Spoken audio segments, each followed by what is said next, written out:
आइए आज के इस विश्लेषण में हम एक ऐसी कहानी पर चर्चा करते हैं जो सीधे 5000 साल पीछे ले जाती है। हमारा विषय है सनातन धर्म की 5000 वर्षों की ऐतिहासिक यात्रा। ये कोई आम चर्चा नहीं है, बल्कि स्रोत सामग्री के आधार पर इस बात की गहरी पड़ताल है कि कैसे प्राचीन काल की सनातन मान्यताएं सदियों का लंबा सफर तय करके आज के आधुनिक धर्म में बदल गईं। तो चलिए बिना किसी देरी के इस रोचक सफर को शुरू करते हैं। सबसे पहले जरा इस एक सवाल पर गौर कीजिए, क्या 5000 साल पहले कोई हिंदू था? यह सवाल सोचने का नजरिया पूरी तरह से बदल सकता है। स्रोत सामग्री के अनुसार उस प्राचीन सनातन काल में ना तो आज जैसे भव्य मंदिर थे, न मूर्तियां, और यहां तक कि हिंदू जैसा कोई शब्द भी अस्तित्व में ही नहीं था। सच में यह तथ्य थोड़ा हैरान करने वाला है ना? तो फिर आज हम जिसे सनातन धर्म कहते हैं वो आखिर आया कहां से और कैसे? आइए इसकी शुरुआत से कड़ियां जोड़ते हैं। इस पूरे सफर को समझने के लिए एक नज़र इस टाइमलाइन पर डालते हैं। हम शुरुआत करेंगे 3000 ईसा पूर्व की सिंधु घाटी सभ्यता से, फिर आगे बढ़ेंगे 1500 ईसा पूर्व के वैदिक काल की तरफ। उसके बाद 300 ईस्वी के गुप्त काल को देखेंगे और आखिर में 15वीं शताब्दी के भक्ति आंदोलन तक आएंगे। ये टाइमलाइन असल में ये दिखाती है कि कैसे 5000 सालों में इंसान और प्रकृति का वो पुराना सीधा सा रिश्ता धीरे धीरे एक जटिल धार्मिक ढांचे में ढल गया। तो चलिए सबसे पहले हिस्से पर आते हैं, सनातन का असली अर्थ। आखिर इस शब्द का मतलब क्या है? संस्कृत में सनातन का अर्थ होता है कुछ ऐसा जो ना तो कभी शुरू हुआ और ना ही कभी खत्म होगा। मतलब इस ब्रह्मांड का वो शाश्वत, ना बदलने वाला सच। स्रोत बताते हैं कि मूल रूप से ये कोई संगठित धर्म नहीं था। ये बस प्रकृति के वो नियम थे जो हमेशा से मौजूद थे। इन्हें किसी इंसान ने नहीं बनाया और इन्हें कभी बदला नहीं जा सकता। अब बढ़ते हैं दूसरे हिस्से की तरफ, प्रकृति से वेदों तक। अगर हम 5000 साल पीछे सिंधु घाटी सभ्यता के दौर में जाएं, तो तस्वीर बिल्कुल अलग दिखती है। उस वक्त के लोग प्रकृति से बहुत गहराई से जुड़े थे।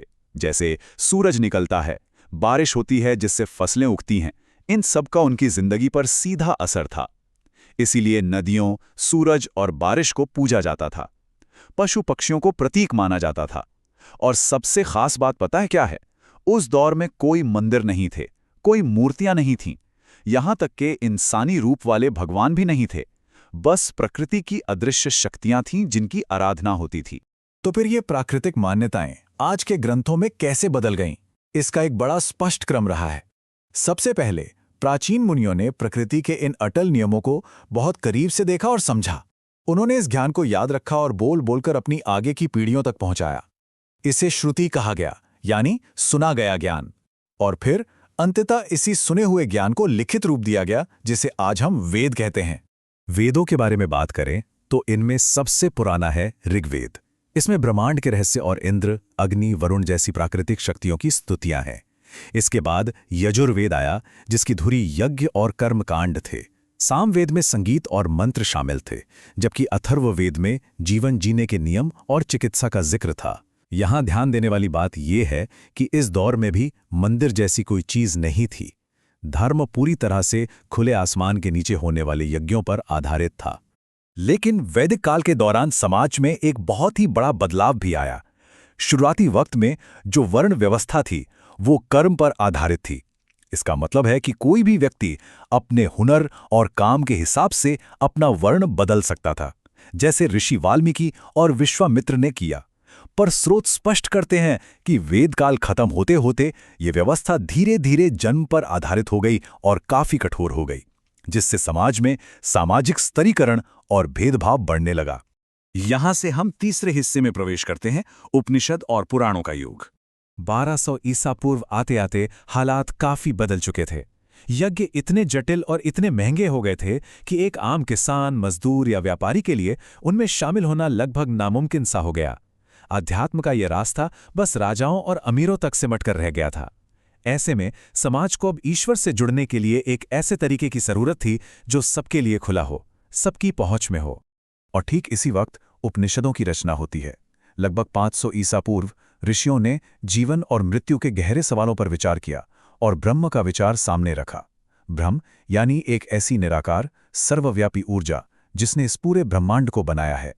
ये धार्मिक सोच में एक बहुत बड़ा और गहरा दार्शनिक बदलाव था। लेकिन जरा सोचिए, एक आम इंसान के लिए ऐसी निराकार ऊर्जा को समझना या उससे खुद को जोड़ना कितना मुश्किल रहा होगा। उसे एक ऐसा रूप चाहिए था जिसे वो देख सके, महसूस कर सके। बस यहीं से पुराणों का जन्म होता है। कुल 18 पुराण लिखे गए, जिन्हें मुख्य रूप से 3 हिस्सों में बांटा गया। सात्विक पुराण जो विष्णु पर केंद्रित हैं, राजसिक पुराण जो ब्रह्मा से जुड़े हैं, और तामसिक पुराण जिनमें शिव की महिमा है।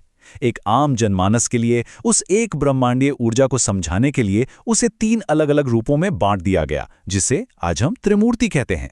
वेदों और पुराणों के बीच का ये अंतर देखना सच में दिलचस्प है। वेदों में विष्णु एक ऐसी महान कॉस्मिक शक्ति थे जो 3 कदमों में ब्रह्मांड नाप लेते हैं, और रुद्र एक भयंकर तूफान जैसी शक्ति थे। लेकिन पुराणों ने इन्हीं देवताओं को इंसानों जैसा रूप दे दिया। अब इन देवताओं के पूरे परिवार थे, भावनाएं थीं, और उनकी भूमिकाएं भी साफ तय थीं।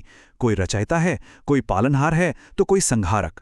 और फिर इसी युग में आती है अवतारों की अवधारणा। विष्णु के 10 अवतारों की कल्पना की गई। मत्स्य, कूर्म, वराह, नृसिंह, वामन, परशुराम, राम, कृष्ण, बुद्ध और भविष्य के कल्कि अवतार। रामायण और महाभारत जैसे महाकाव्यों ने धर्म को सख्त नियमों से निकालकर कहानियों में बदल दिया। इन कहानियों में भगवान भी बिल्कुल आम इंसानों की तरह संघर्ष कर रहे थे। इसे एक सामान्य व्यक्ति भावनात्मक रूप से सीधे ईश्वर से जुड़ने लगा। अब हम आते हैं चौथे हिस्से पर, मंदिर, मूर्तियां और हिंदू शब्द।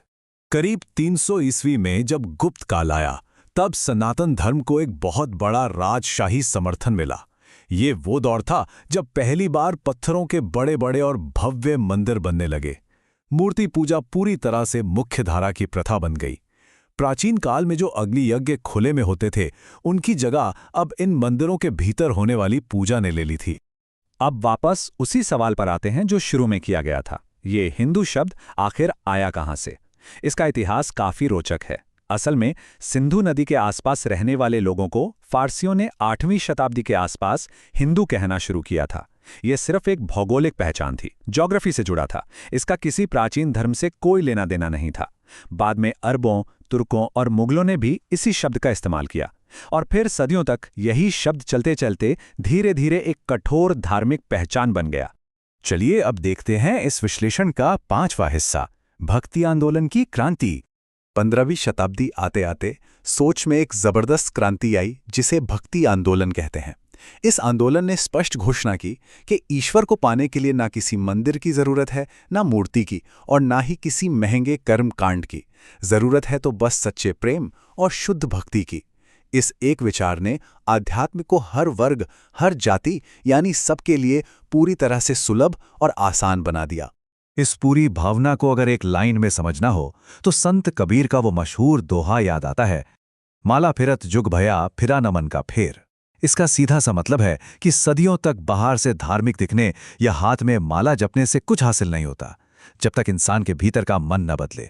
भक्ति आंदोलन का पूरा जोर बाहरी दिखावे पर नहीं, बल्कि इसी आंतरिक शुद्धता पर था। और आखिर में इस विश्लेषण का 6ठा हिस्सा, सनातन, एक आंतरिक यात्रा। आज के वक्त में देखें तो धर्म अक्सर बाहरी पहचान, जातियों और खास मंदिरों तक सिमट कर रह गया लगता है।